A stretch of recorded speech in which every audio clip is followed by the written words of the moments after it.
අංගු කරලා එහෙම ලොකුවට ප්‍රැක්ටිකල් කරන්න ඕනේ නැහැ. හැබැයි මේ ප්‍රැක්ටිකල් එකේ තියෙන අදහස ඔයාගේ ඔළුවේ තියෙන්න ඕනේ. හරිද? මොකද ප්‍රැක්ටිකල් එක කරන්න ගියාම සමහර අය ඒකටම මේ හුරු වෙන්න ගිහිල්ලා අන්තිමට තියරි එකත් මිස් කර ගන්නවා. ප්‍රැක්ටිකල් කීයක් තියෙනවද? ප්‍රැක්ටිකල් කීයක් තියෙනවද කෙමිස්ට්‍රි වල? 52කට ආසන්න සංඛ්‍යාවක් තියෙනවා. ඒතර ඕගොල්ලෝ අර ජාතික අධ්‍යාපන ආයතන NIE එකේ මම කිව්වා ඕගොල්ලන්ට මේ රිසෝස් බුක් එක ඩවුන්ලෝඩ් කරගන්න කියලා. හරිද? කෙමිස්ට්‍රි වල රිසෝස් බුක් එක විතරක් නෙමෙයි අනිත් ඒවාත් තියෙනවා. ඒ අනිත් සබ්ජෙක්ට් වලටත් ප්‍රැක්ටිකල් බුක් එකකුත් තියෙනවා. ඒව ඩවුන්ලෝඩ් කරගෙනද තියෙන්නේ. නැත්නම් ඒක කඩේ ගන්නත් තියෙනවා. හරිද? ඒක කඩේ ගන්නත් තියෙනවා රිසෝස් බුක් එක වගේම ප්‍රැක්ටිකල් බුක් එකකුත් තියෙනවා 52ක් තියෙන. ඒක තමයි ඉස්කෝලේ ගියාම ඔයාට එකේ ඉඳලා ඉස්කෝලේ ලැබ් එකේ කරන්නේ. අකණ්ඩව 50 ගානක් තියෙනවා. දැන් මේ පළවෙනි එක තමයි ඔය දැක්කේ. ඒ 50 ගානම සුපිරියටම අර හරිම විදිහට දැන් ඉස්කෝලේ කරා සමහර වෙලාවට හරියට කරෙන්නේ නැහනේ. ඒ 50 ගානම හරිම විදිහට කරපු වීඩියෝ සීරීස් එකක් හදලා තියෙනවා කැලණිය විශ්වවිද්‍යාලයේ. හරිද? ඒක වටිනවා. මොකද ඔයාගේ පේපර් එකේ ගොඩක් විභාගයට අහන කොටස් ප්‍රමාණයක් අහනවා කැලණිය විශ්වවිද්‍යාලයේ ඉස්සෙල්ලා තමයි හදන්නේ. ඉතින් ඒතකොට ඒගොල්ලන්ගේ අධීක්ෂණයෙන් තමයි රසල් සර් එහෙම පිරිසක් ඒකට දායක වුණා. මම හිතනවා ආයේ වීඩියෝ එකේ අගක් දකින්න නැති ප්‍රොෆෙසර් රසල් කියලා එහෙම ගියා. හරිද? ඉතින් ඒගොල්ලෝ මේ තමයි ප්‍රැක්ටිකල් වලට සම්බන්ධත් වෙලා තිබුණේ. ඒ හින්දා ඔයා චුට්ටක් ඒ වීඩියෝ සීරීස් එක YouTube එකේ තියෙනවා. මට මතක විදිහට කැලණිය මම ඕනනම් ඔයාලට ලින්ක් එක දාලා තියන්නම්. ඒකෙන් ගිහිල්ලා data තියෙන වෙලාවක ඩවුන්ලෝඩ් කරගන්න. හරිද? නිකන් ඉන්න වෙලාවට එකින් එක බලන්න. පළවෙනි ප්‍රැක්ටිකල් එක තමයි කෙමිස්ට්‍රි වල කැතෝඩ කිරණවල ಗುಣ පරීක්ෂාව. මේක කිව්වේ එහෙමනේ. ඒතකොට ඒකේ අරමුණු අර එහෙමනේ ප්‍රැක්ටිකල් වල අරමුණ ඒ වගේ අර ඒ ඔක්කොමත් කියාගෙන යනවනේ. ඉතින් ඔයාලට හොඳයි නිකන් ඉන්නකොට ඒ පාඩම් හරිය කවර් වෙද්දි ඔයාලට මේ චුට්ටක් අහගන්න එක. හරි. වීඩියෝ ටික data දැන් ඔය රැට එහෙම ගොඩක් data සමහර පාවිච්චි වෙන්නේ නැහනේ. නෑ සර් අපේ නම් data ඔක්කොම අපි පාවිච්චි කරලා වනසලා දානවා. නෑ කමක් නෑ. ඔයාලට ඕනනම් කියන්න මං ගාව ඩවුන්ලෝඩ් කරලා තියෙනවා. පෙන් එකක් අරන් එන්න මම ඔක්කොම ටික දාලා දෙන්නම්. ඒත් කමක් නෑ. නැත්තම් ඔයාට එකින් එක හරි ඒ ටිකත් බලන්න. ඒවයි තියෙන වැදගත් කරුණු තියෙන්නේ. ඒවේ තියෙන මොන හරි වැදගත් කරුණු දැන් සමහර මම නිකන් ඔයාලට තේරෙන්නේ නැහැ කිව්වට නිකල් වල නිකල් කියන මූලද්‍රව්‍ය හදන අයනවල පාටවල් පාඩම් කරන්න දෙනවා. ඒතර නිකල් කියන මූලද්‍රව්‍ය දෙක දන හදනවා. එයා DMG කියන්නේ ඩයිමෙතිල් ග්ලයොක්සීන් කියලා එකක්. දැන්ට දන්නේ නැහැ නිකන් කුණුවarpයක් වගේ වචනයක් වෙන්න දිනවට. එයාව දැම්මහම හදන පාට මොන පාටද කියන එක. ඒක තියෙන්නේ ප්‍රැක්ටිකල් බුක් එකේ විතරයි. ඒක තියරි පොතේ නෑ. හැබැයි බය වෙන්න එපා. මම ඔයාට අර ප්‍රැක්ටිකල් එකේ තියෙන ඒවත් තියරි වලට දෙනවා. නෝට් එක ලියද්දි ඔයා දන්නේ නැහැ මේක ප්‍රැක්ටිකල් එකේද තිබුණේ තියරි වලද තිබුණේ කියලා. සමහරට ඔයා රිසෝස් බුක් එක බැලුවාම ඔයාට පේන්නේ යකෝ රිසෝස් බුක් එකේ නැති එකක් මේ මිනිස්සයා දීලා තියෙනවානේ. මතක තියාගන්න දීලා තියෙන්නේ ප්‍රැක්ටිකල් බුක් එකේ තියෙන හින්දා. තේරුණාද? සමහර ගුරුවරු ප්‍රැක්ටිකල් බුක් එකේ තියෙන ඒවා දෙන්නේ නැහැ. එතකොට කෙලවෙනවා මේ වගේ එකක් ආවොත් එහෙම කෙලවෙන්න පුළුවන්. තේරුණාද? ඒ හින්දා ඒ ගැනත් ඔයා සැලකිලිමත් වෙන්න. ඔයාගේ ඒ ලෙවල් විභාගේ මගේ නෙමෙයි ඔයාගේ. ඔයා මේ අපෙන් උදව්වක් අරගෙන මේ වැඩේ කරන්නේ. ඒතකොට හරි උදව්ව හරි විදියට ගන්න. භාගයට ගන්න එපා අපරාධ. ඉතින් ඔයාලට ප්‍රැක්ටිකල් ටික ඩවුන්ලෝඩ් කරගන්න මම හිතන්නේ මම අනිත් ෆිසික්ස් වල නම් තියෙන ඒවා ගැන මම එච්චර අවබෝධයක් නැහැ මට. බයෝ වලත් නැහැ. කෙමිස්ට්‍රි වල ඒ 50 ගානම ඊටාම හොඳින් පිළිවෙලට විස්තර කරලා තියෙනවා. ඒ කියන්නේ කැම්පස් එකේ ඉන්න අයියලක් කළා තමයි ඒක ඒ ප්‍රැක්ටිකල් ටික කරලා ඒ හරිම විදිහට ඔයාට වීඩියෝ කරලා දාලා තියෙන්නේ. හරිද? ඒ YouTube channel එකට ගිහිල්ලා බලන්න කැලණිය කැම්පස් එකේ මම ඔයාලට link එක දාලා තියන්නම්. හරිද? ඒ වීඩියෝ එක තමයි අර දැම්මේ. අනේ නැත්තම් තව ඕන තරම් වීඩියෝස් තියෙනවා. මම ඒක තමයි අර තව සාම්පල් එකක් දෙකක් එහෙම ඔයා ඔහොම ගැහුවොත් එම කැතෝඩ් රේ එක්ස්පෙරිමන්ට් කියලා සෑහෙන ප්‍රමාණයක් ඔයාට අන්තර්ජාලයෙන් මේ බලා ගන්න පුළුවන්. YouTube එකේ තියෙනවා. හරිද? හොඳයි. කතාව හරි ඒ ටික හරි. එහෙනම් වැඩේට යන්. අද හරි වැරදි දාන එකක් මුලින්ම තියෙන්නේ. පහත දී ඇති ප්‍රකාශ සත්‍ය වන්නේ නම් ඉදිරියෙන් හරි ලකුණද අසත්‍ය වන්නේ නම් වැරදි ලකුණද යොදන්න කියලා තියෙනවා. කැතෝඩ කිරණ නලයේ කැතෝඩෙන් ජනනය වේ. ඒක හරිනේ. ඒක අපි දන්නවා. අපි ගිය සතියේ කතා කරා කැතෝඩ කිරණ වල ගුණ යටතේ ඒක හරි අනිවාර්යෙන් හරි. ධන කිරණ ජනනය වන්නේ ඇනෝඩේනි. ඔව් ධන කිරණ කියන එක තව සුළු මොහොතකින් ඉගෙන ගන්නවා. ධන කිරණ ජනනය වන්නේ ඇනෝඩයෙන් නෙමෙයි ඇනෝඩය දෙසින්.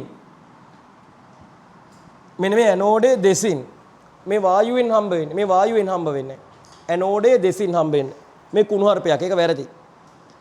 කැතෝඩ කිරණ චුම්බක ක්ෂේත්‍රයකදී අපගමනයේ වුවත් ධන කිරණ අපගමනයේ නොවේ. ධන කිරණ කියන්නේ ආරෝපණයක් තියෙන ගන්නේ. ඒකත් අනිවාර්යයෙන්ම අපගමනයේ වෙනවා. හරිද? ඒකත් අපගමනය නෑ. හැබැයි මෙහෙමයි චුම්බක ක්ෂේත්‍රයකදී නම් මොන කිරණේ වුණත් යන්නේ මොන බකවද? ලම්බක. චු යන්නවොත් ලම්බකව දාන්න. අපි කිව්වනේ ඒක. අද නම් යයි වගේ. අද සීතල දවසක්. හරි ඒක ඕනනම් ගිහිල්ලා එන්න එළියට. අවුලක් නෑ. හයිඩ්‍රජන් අඩංගු කැතෝඩ කිරණ නලයක ධන කිරණ ලෙස දිස්වන්නේ ප්‍රෝටෝනයි. ඒක තාම දන්නේ තව චූටි වෙලාවකින් මේකෙදි කියනවා ඒ කතාව හරියටම හරි. ඒතර ඒ දෙක බැරිුණාට කමන්නේ ඒක තාම දන්නේ කැතෝඩ කිරණ ආලෝකයේ වේගයෙන් ගමන් කරයි. නෑනේ අපි ගිය සතියේ කිව්වා ආලෝකයේ වේගයෙන් 10න් එකක වගේ වේගයක් තමයි මැක්සිමම් ගන්න පුළුවන් කියලා. ආලෝකයේ වේගෙම ගන්න බෑ කිව්වා. 10න් එකක් විතර. ඇල්ෆා අංශු ධන ආරෝපණයක් දරන අතර නැත්නම් වන අතර ආලෝකයේ වේගයෙන් ගමන් කරයි. ආලෝකයේ වේගයෙන් ඉලෙක්ට්‍රෝන වලට යන්නත් බැරි නම් ඇල්ෆා අංශු වලට කොහෙත්ම යන්න බෑ. මොකද ඉලෙක්ට්‍රෝන වලට සුළු හරි බරක් තියෙන හින්දා ආලෝකයේ වේගය ගන්න බෑ. ඊට වඩා ලොකු බරක් තියෙන නිසා මෙයාට කොහොමත් ඒ වේගය ගන්න බෑ. හරිද? ඇල්ෆා අංශු වලට ලොකු ස්කන්ධය කියන්නේ හීලියම් නෙස්ටිනේ. හීලියම් වල නෙස්ට්. ඒ නිසා ඒක ගන්නත් බෑ. දෙක දැන් මේක හරිම අසාර්ථකයි ඕගොල්ලෝ මේ පන්ති අයගේ උත්තර සැපීම. ඉතින් මේ වගේ ප්‍රශ්න වලට ඕගොල්ලෝ උත්තර ලියන්න ඕනේ. හරිද? පිළිතුරු ලියන්න ඕනේ. නැත්තම් කොහොමද කරන්නේ? දැන් මන් දන්නේ දැන් සමහරට අපේ පන්තියට ඇවිල්ලා දවසක් ඇවිල්ලා දෙකක් ඇවිල්ලා සමහර වෙලාවට ඔයාට නතර වෙන්න හිතෙනවා ඇති. මොන කරදරයක්ද මේ කියලා. ඒ වුණාට ඔයා මතක තියාගන්න මේ හැමදාම ප්‍රශ්න කරනවා මොන මල වදයක්ද? එමෙ හිතෙනවා ඇති. නේ හැබැයි ඇත්තම සීන් එක ප්‍රශ්නයකින් ඔයාව බලන්නේ. ඔයා මොන දේ දැනන් හිටියත් වැඩක් නැහැ. ඔයාට මේ ප්‍රශ්නෙට හරියට උත්තරේ ලියන්න බැරි නම් මේ මම සමහර ප්‍රශ්න ගන්න එක එක තැන් වලින් එක එක සෝසස් තියෙනවා. හරි මේ සමහර ඒවා කොළඹ ඉස්කෝල වල ප්‍රශ්න, සමහර ඒවා වාර විභාග ප්‍රශ්න, සමහර ඒවා කෙලිම ඒ ලෙවල් ප්‍රශ්න. ඉතින් ඒවා මට ඔයාලවව කරවන්න ඕනේ ඒවා කොහොමත් බලෙන් කරවනවා. ඒතර ඔයා දන්නේම නැතුව ඔයාට ඕන ටික කෙරෙනවා. දැන් ඔයා මම කියන්නේ ඒකනේ මම කිව්වේ මුලින් තව කෙමිස්ට්‍රි පන්තිකට ගිහිල්ලා බලන්න කියලා. හරිද? එතකොට මේ පන්ති වලත් කරනවද කියලා බලන්න. දවසක් දෙකක් හැබැයි කරයි. හැබැයි දැන් ඔයාට පේනවා මේක නම් ඉවරයක් වෙන සීන් එක ගන්න මේ අකණ්ඩව දෙනවා. දැන් අද 8 කියලා හම්බුණා. ඕක ওই විතරක් නෙමෙයි. ඔයගොල්ලෝ අනිත් තව පන්ති වල 26 වෙන දැන් දරුවෝ ඉන්නවා. ඒගොල්ලෝ දන්නවා ඒක අකණ්ඩවම යන සීන් එකක් කියලා. ඉවර වෙනකම්ම යනවා. හරිද? ඉතින් මේක මේ එක දවසක දෙකක කරන එක නෙමෙයි. ඔයාට මම කිව්වා මේ පිළිවෙලක් තියාගන්න. ජීවිතේ පිළිවෙලක් නැති වුණ පුතා ස්වභාව ධර්මය වුණත් chance එකක් දෙන්නේ නැහැ. ඔයා පට්ට අපිළිවෙලයි නම් ඔයා දොස්තර කෙනෙක් කරන්න බෑ. ඉංජිනේරුවෙක් කරන්න බෑ. හරිද? පිළිවෙලකට මේ ටික ලස්සන ෆයිල් කවර් එක අමුණලා ඔයාට නිතර බලන්න පුළුවන් විදිහට රතු පෑනෙන් හරි වැරදි දාගන්න. කොච්චර කියනවාද ඒවා? හරි ඒ විදිහ කරන්න හැමදාම. ඊට පස්සේ ගෙදර ගිහිල්ලා මේක අමුණන්න. ඒක ප්‍රථම රාජකාරී කරගන්නවා වගේ. එහෙම කරගන්නේ නැන්නේ ගොඩක් අය. මහා අපරාධයක් ඉතින් එතකොට. හරි. ඊට පස්සේ අර අනිත් පේපර් එක මම දකිනවා දැනටත් ගොඩක් අය කරනවා. ඉතා හොඳයි. ඒක අකණ්ඩව කරන්න. දැන් ගිය සතියේ ටියුට් එකේ එහෙම ප්‍රශ්න කරන්න. කරාද? කරේත් නැහැනේ සමහරලාට. මම අර ගානක් දීලා තිබුණා. මම එදා මම හිතන්නේ සාකච්ඡා කරද්දි ගණන් ටිකක් හදද්දි කිව්වා 33 වෙනි ගාන වගේ මට මතක. 33 නේ. 33 වෙනි ගාන කරලා මට උත්තරේ දාන්න කියලා. මට දාලා තිබුණේ 3 දෙනයි. වෙන්නප්පුවේ එයින් දෙන්නෙප්පුව වෙන්නප්පුවේ ක්ලාස් එකේද කොහෙද? හරි. ඉතින් එතකොට මේ පන්ති වල එතකොට නැද්ද ඕගොල්ලෝ උනන්දුව සමහරව කරලා ඇති මට දැම්මේ නැතුව ඇති. මං කියන්නේ මට දාපු ප්‍රමාණය කියන්නේ. ඒ ගාන හැදුවා නම් හොඳයිනේ ඔය. ඔට්ටු වෙලා. ඉතින් ඒක කරන්න දැන් ඔයාලට කියද්දි දැනුයි මතක් වෙන්නේ. ඒතර ඒව ලකුණු කරලා තියාගන්න ඕන. අමතක වෙනවා නම් ටක් ගාලා කියද්දි අමතක වෙනවා නම් ඔය කොහේ හරි තැනක ලියලා හරි තියාගන්න මේක මට කරන්න ඕන කිව්වා කියලා. හරි අපරාධනේ නැත්තම්. හරි. බලන්න මේක. විද්‍යුත් ශේෂ්ත්‍රයක් කරහා සමාන වේග වලින් යාමේදී පහ සඳහන් විශේෂවල විභේදනයේ කෙසේ සිදුවන්නේ දැයි නිවැරදි දිශාව හා කෝණයන්ගේ සාපේක්ෂ විචලනය දක්වමින් දක්වයි. හරිද? නිවැරදි දිශාව හා කෝණයන්ගේ සාපේක්ෂ විචලනය සමගින් දක්වන්න. දැන් ඔයාට මේ ප්‍රශ්නේ තේරෙන්නේ නැහැ සමහරුන්ට. ඒක මම තේරුම් ගත්තා. එහෙනම් ඔයා මේ කියන කතාව තේරුම් ගන්න එපා. රූපයක් එක දුන්නාම මේ රූපේ ගාව ඇඳලා පෙන්නන්නයි ඔය කියන්නේ. මෙතන හිටිය 4-5 දිනෙකම මේක ලියනවා ඉස්සරහා. ඉලෙක්ට්‍රෝනය ධනාරෝපිත තහඩුව දෙසන නැවේ වැඩ. ඒතකොට සාපේක්ෂ විශාලත්වය කොහොමද ඔයා කියන්නේ? මේ වචනයක් තියෙනවා නෙමෙයි. සාපේක්ෂව. හරි කවුද ලොකු පොඩි කියලා පෙන්න ගන්න බැරි වෙනවා. ඒ නිසා ඒවා මේ ප්‍රශ්න කරලම නේද ගන්න වෙන්නේ ඔයාට. ඒ ප්‍රශ්න කරලම ගන්න වෙන්නේ. හරිද? දැන් මේක තමයි ඔයාගේ විද්‍යුත් ශාස්ත්‍රය. මේ පැත්ත ධන, මේ පැත්ත ඍණ. දැන් මෙන්න මේ ප්‍රභවයෙන් එක වෙලාවක විසි කරනවා මොනවාද? ඉලෙක්ට්‍රෝන. තව වෙලාවක ප්‍රෝටෝන විසි කරනවා. තව වෙලාවක හයිඩ්‍රජන් පරමාණු විසි කරනවා. තව වෙලාවක ඩියුට්‍රෝනය කියලා මොකක්ද දන්නේ නැති එකක් විසි කරනවා. ඒක නම් දැන් ෆස්ට් ටයිම් අහන්නේ. හරිද? ඒතර ඔයාලට ගෙස් කරන්න තිබුණා ඩියුට්‍රෝනය කියන්නේ මොකක්ද කියලා. ඩියුටීරියම් හදන නේද? ඩියුටීරියම් හදන ඉලෙක්ට්‍රෝනය ගැලවිලා ගියාම හැදෙන ධනාංශුව. නේද? හරි. මේගොල්ලෝ කවුද? මේ හතර දෙනා කවුද? පළවෙනි එක්කෙනා ඉලෙක්ට්‍රෝනය. ඊට පස්සේ ප්‍රෝටෝනය. ඊට පස්සේ හයිඩ්‍රජන් පරමාණුව. දැන් මේගොල්ලෝගේ සංකේතය දැම්මොත් 1 1 ඍණ 1 බිඳුව. ඩියුට්‍රෝනය කියන්නේ මම D කියලාම දාන්නම් 1 2 ධනාංශුව. මෙයා හයිඩ්‍රජන් කියන්නේ අපි 1 1 කියලා ගමු. ඔහොම ඔන්න ඔය හතර දෙනා අල්ලලා මේකේ විසි කරොත් ආරෝපණයක් නැති එක කවුද මේකේ? හයිඩ්‍රජන් පරමාණුනේ. ආරෝපණයක් නැහැනේ. ඉලෙක්ට්‍රෝන ප්‍රෝටෝන බැලන්ස් නේ. එහෙනම් එයාට මේ ශේෂ්ත්‍රේ ෆීල් වෙන්නේ නැහැ. එයා කඩාගෙන බිඳගෙන සාමාන්‍ය විදිහට යනවා. ඒතර ඔකේ ඇඳලා පෙන්නන්න ඕනේ. ලස්සන්ට. හරි ඊට පස්සේ පොඩි ඉඩක් තියෙන්නේ විභාගයට හොඳට සැලකිය ඉඩක් හම්බේ A level වල ඇවිල්ලා තියෙනවා මේ වගේ ඒවා. හරි මේ වගේ ඒවා අඳින්න ඇවිල්ලා තියෙනවා. හරි ප්‍රෝටෝනේ හැරෙන්නේ ඊටම පැහැදිලි ප්‍රෝටෝනේ ධන නිසා මෙතනින් ඊළඟට විසි කරන්නේ ප්‍රෝටෝන ධන නිසා හරි දැන් හිතන්න මේ හතර දිනක් ගල් විසි කරනවා කියලා ඒ වගේ නිකන් ඒවා එක එක පැති වලට විසි වෙනවා ඒ වගේ ප්‍රෝටෝනේ ධන නිසා හැරෙන්නේ ඍණ පැත්තට ඒ වගේම මෙන්න මේ ඩියුට්‍රෝනය ධන නිසා හැරෙන්නේ ඍණ පැත්තට මම මේ ධන දෙන්න එකපාරට අරන් විස්තර කරන්නේ දැන් මේ දෙන්නම ඍණ පැත්තට හැරෙද්දි එකම පතේක ගමන් කරයිද එකම පතේක ගමන් කරයිද නෑනේ මේ වෙලාවේ මේකස ප්‍රෝටෝනය හරි ඩියුට්‍රෝනය හරි නෑ ඒක රඳාපවතින්නේ මොකක් මතද මෙන්න මේ හැරෙන කෝණේ රඳාපවතින්නේ ඒ විසිවන අංශුවේ ගියසති කිව්වා ඒකයි එච්චර ඉගැන්නුවේ අද බලන්නකෝ අද ඒක ඕන වෙන විදිය ඒකයි ඒක අර මම ෆිසික්ස් කෙනෙක් වෙලා තුන් වතාවකට ඔයාලට විස්තර කරේ කේන්ද්‍ර අභිසාරී බලය මතක දන්නේ විදුලි ශාස්ත්‍රයේදී බලය චුම්බක ශාස්ත්‍රයේදී බලය මම දන්නවා ඔයා චූටි ළමේ හරිද ඔයාට මේවස මට ලොකු වැඩි ඇති මම මේ කියන ඒවා හරි මොනවද මේ මනුස්සයා කියවන්නේ කියලා හැබැයි ඔයා ඉවසගෙන ඉන්න හරි එහෙම නොතේරෙන්නම කියලා දෙන්නේ නැහනේ කියන එක තේරෙනවනේ මේ වෙලාවේ ගෙදර ගිහලා බැලුවාම බලන්න නැති එකනේ අවුල තියෙන්නේ ගෙදර ගිහලා බලන්නේ නැහැ ඔයා පොඩ්ඩක්වත් බලන්නේ නැහැ ওই පොත අවංකව බලන්න පෙරළුවපු අය ඉන්නවද කියලා හරියට පෙරලලා නැහැ අවංකව බලන්න දන්නේම නැතුව සතිය ගෙවිලා ගිය සතියේත් මම මේ හිටියා වගේ මතකයි දැනුත් ඉන්නවා වගේ නිකන් වඩෙම හිතනවා ඇති යකෝ හැමදාම ඔව් ඉතින් බලන්න සතිය 8ක් සති 9ක් ඔක්කොම ගත්තොත් A level ජීවිතයේ දවස් 9ක් ඔයාගේ කොච්චර කාලයද උපරිම තියෙන්නේ 135ක් විතර කියන්නේ දැනටත් කීයෙන් එකක්ද 20න් එකක් ඉවරයි දැනටත් 20න් එකක් ඉවරයි ඕ කීයදිත් බයි හිතනවා 20න් එකක්ද මන් දන්නේ කීයෙන් හරි එකක් ඉවරයි මාර ඉක්මනට ඉවරයි හරිද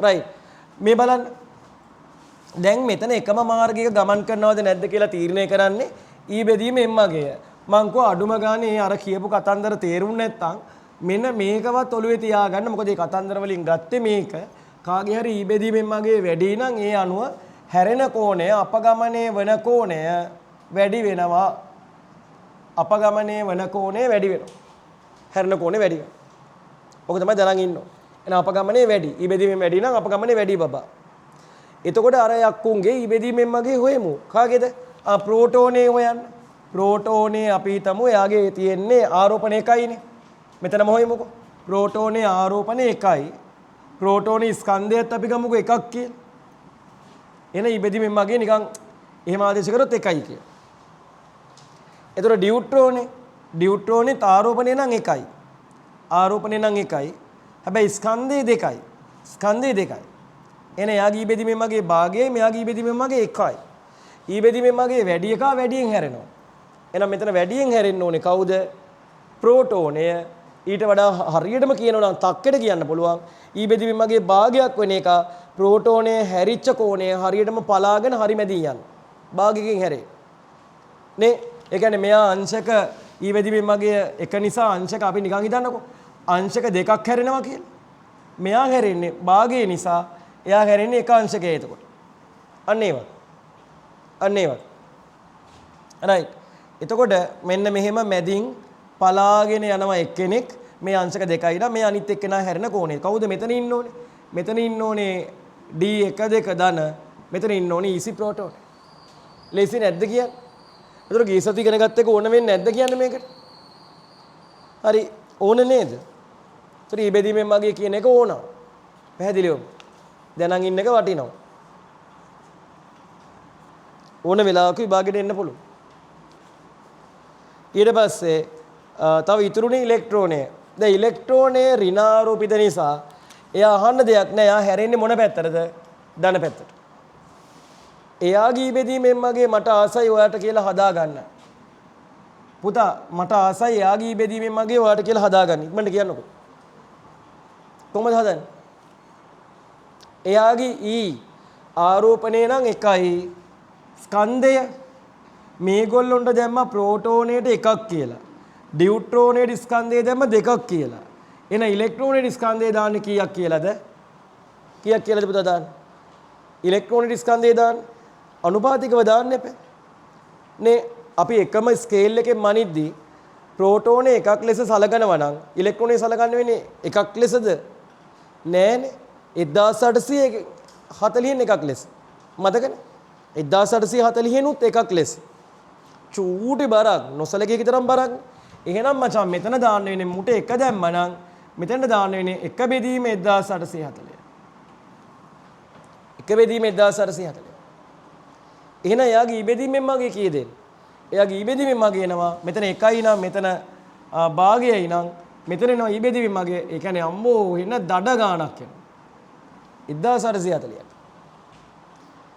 නේ එකකට හැරුණා අංශක දෙකක් 1840කට කියා ගන්න බැරි තරම්. ඒතර අංශක 260කට වඩා කරනවා කියන්නේ නිකන් මහා ගොබ්බ කතාවක්. නේ එයා රවුම් කැරකි එහෙම යනවාද? එහෙම යන්නේ නැහැ. ඒ කියන්නේ මෙයා හැරෙනවා හැරිල්ලක් පට්ට හැරිල්ලක් කරනවා මේ කොණ්ඩ සාපේක්ෂව. එහෙම පෙන්නුවා නම් ඇති. කොණ පෙන්වන්න ඕනේ මම ආසාවට දැම්මේ. හරිද? එහෙම බැලුවොත් මාර හැරිල්ලක් එයා හැරෙනවා. මේගොල්ලෝ ඉතාසුළු වශයෙන් හරි හැරෙදී ඊට සාපේක්ෂව කැපී පෙනෙන අයුරින් හැරෙනවා ඉලෙක්ට්‍රෝන. ඉතින් ඇඳගන්න ඒවා සහ ඒ අදහස තේරුම් ගන්න. අර 1840ක් නේද? අන්තිම ප්‍රශ්නේ මේක MCQ එකකට આવොත් දැන් මම පෙන්නුවා MCQ අහන්නේ කොහොමද කියලා. දැන් බලන්න මම රචනා ප්‍රශ්නයකට එන විදිය දැන් මේ මගේ අදහස තේරුම් ගත්තා නම් ඔයා තේරුම් ගනි. මේවා MCQ අහන්නත් පුළුවන්. රචනාවල අඳින්න එන්නත් පුළුවන්. මේ තියෙන MCQ එක. නියත චුම්බක ක්ෂේත්‍රයකදී වැඩිම හැරීමක් නැත උත්ක්‍රමණයක් දක්වන්නේ මින් කුමන ප්‍රභේදයේද කියලා අහනවා. කවුද අංශු ටික? හයිඩ්‍රජන් කොහොමද යට එකනේ 1 1 2. හීලියම් කොහොමද යට දෙකනේ උඩ 4නේ 2 ධන. හයිඩ්‍රජන් 1 1 ධන. හීලියම් කොහොමද යට දෙකනේ ඒක පෙන්වුවේ නැති වුණාට ධන. හයිඩ්‍රජන් ධන. පැහැදිලිද? ඔන්න ඔය විදියට. එහෙනම් මේගොල්ලෝගේ වෙන වෙනම ඉන්ඩිවිජුවලි මං ඊබෙදීමෙන් මගේ හොයන්නම්. මෙයාගේ ඊබෙදීමෙන් මගේක් නැහැනේ. ආරෝපණයක් නැහැනේ. එහෙනම් මෙයාගේ ඊබෙදීමෙන් මගේක් නැහැ. එහෙනම් එයා හැරෙන්නේ නැහැ. වැඩිම උත්ක්‍රමණයක් පෙන්වන්නේ කියලා අහන්න. වැඩිම උත්ක්‍රමණයක් පෙන්වන්න. විභාගයේදී හොනම් අඩුම උත්ක්‍රමණයක් දෙ පෙන්වන්නේ කියලා. එහෙනම් එයා අය ආරෝපණය නැති එක පොඩ්ඩක්වත් හැරෙන්නේ නැහැ. හරිද? ආරෝපණය නැති එක කෙලින්ම කඩාගෙන මේ කිසිම උත්ක්‍රමණයක් නැහැ මේ. මෙතනත් ගියේ. ඊළඟට මෙතන ආරෝපණයේ 2යි ස්කන්ධය 4යි. එහෙනම් ඉබෙදීමෙන් මගේ කීයද බබා? භාගය. අපි බලමු වැඩි උත්තරයක් කෙනෙක් කෙනා වැඩියෙන් හරවමු. එච්චරයි තියෙන්නේ. මෙයාගේ ඊයාගේ 1යි ස්කන්ධය 1යි ඊබෙදීමේ මගේ 1යි. එහෙනම් අන්න ඒක අරකට වඩා වැඩි. දැන් දිනනවා 3. දැන්ට මැච් එකෙන් දිනන්නේ 3. 4 මෙතන 1යි යට 4යි 4න් 1යි මචං. ඒක 4න් 1යි. ඒක 4න් 1යි. ඒක මේ දෙන්නටම වඩා අඩුයි. එයා third place. ඊබෙදීමේ මගේ 4න් 1යි භාගයයි 1යි. නේ මෙතන ආරෝපණය 1යි ස්කන්ධය 2යි ආයාගේ ඉබෙදීමේ මගේ නැවතත් භාගයයි. ඒ කියන්නේ විභාගෙදී මේ අංශු 20 කරොත් මෙන්න මේ හීලියම් 20 වෙන මාර්ගයේම හයිඩ්‍රජන් 1 2 මේ ඩියුටීරියම් නැත්නම් ඩියුට්‍රෝනය කියලා තැනක එයා 20 වෙනවා. එම මාර්ගයේම ගමන් කරා. හරිද? එම මාර්ගයේම ගමන් කරා. මෙන්න මෙම මාර්ගයේම ගමන් කරයි. තේරුණාද? right. එතකොට මෙයයි එකම මාර්ගය යනවා. මෙයා යන්නේ වෙන මාර්ගයක, මෙයා වෙන මාර්ගයක. මෙයා තමයි වැඩිපුරම අපගමනය වෙන්නේ. මම පොඩි ප්‍රශ්නයක් අහන්නම්. ඔයා උත්තර දෙනවා. හරි. මෙයා හැරෙන්නේ අංශක 20යි නම් මෙයා හැරෙන්නේ අංශක කීයද? මේ අංශක 20ක් හැරෙනවා නම් ඉබෙදීමේ මගේ එකක් වෙලා 4න් එකක් වෙලා අංශක කීයක් හැරෙයිද? ඔව් කියපු තමයි අංශක 5යි. අංශක 5යි. එහෙනම් මෙයා හැරෙන්න ඕනේ භාගයට අංශක 10යි 4න් එකට අංශක 5යි. හරිම ලේසි. දැන් තේරෙනවද මේ අදහස නියමයට බ්ලෙන්ඩ් වෙනවා නේද? ඒතර ගිය සතියේ මම මේක මෙච්චර කටු ගෑවේ. තාම ඔයාට තේරෙන්නේ නැහැ ගිය සතියේ ඇයි මම මේකට මෙච්චර කටු ගෑවේ කියලා. අද දවසේ නෝට් එකක් එද්දි තමයි තවත් තේරෙන්නේ. හරිද? තවත් තේරෙයි ඊබෙදීමේ මගේ ඇයි ඔච්චර නැහුනේ කියලා. හැම තැනටම අහන්න පුළුවන්. ප්‍රශ්න වලට අහන්නත් පුළුවන්. ඊට පස්සේ සංකල්ප වලටත් අහනවා. හරි. රයිට්. එහෙනම් අපි අද තියෙන වෙලාවත් එක ඩක් ගාලා ඇදගෙන යමු. දාන්න මාතෘකාව මං හිතන්නේ අපි කතා කරා මාතෘකාවක් ලියලා නැතුව ඇති. මාතෘකාවක් නම් ලියලා නැතුව ඇති. ඒ නිසා දාමු මේ ඔන්න අද පළවෙනි මාතෘකාව එකට වැඩි වෙලාවක් යන්නේ ඉලෙක්ට්‍රෝනේ ආරෝපණය පරීක්ෂණාත්මකව සෙවීම. දාන්න කුඩු වෙන්න. ඉලෙක්ට්‍රෝනේ ආරෝපණය පරීක්ෂණාත්මකව සෙවීම.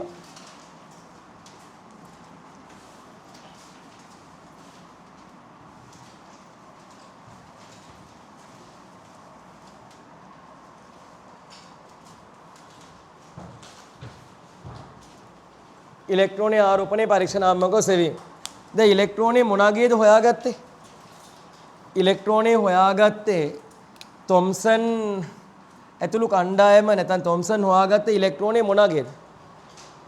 ප්‍රැක්ටිකල් කරලා හොයාගත්තේ ඉබෙදීම එම්මගේ. නේද? ඒක 1.0 ඔයාලට මතක නම් කමන්නේ දැන්ට පාඩම් නැතුවේදී. පාඩම් හිටියේ මම 10 15 සැරේ ලියනවනේ. 7.5යි 9 වැඩි කිරීම 10යි 11යි කූලොම් කිලෝග්‍රෑමයට වගේ නියත අගයක් වුණා. සෑම පදාර්ථයකටම මේක පොදු අගයක් වුණා. ඒ කියන්නේ කැතෝඩ කිරණ සෑම පදාර්ථයකටම පොදු වුණා.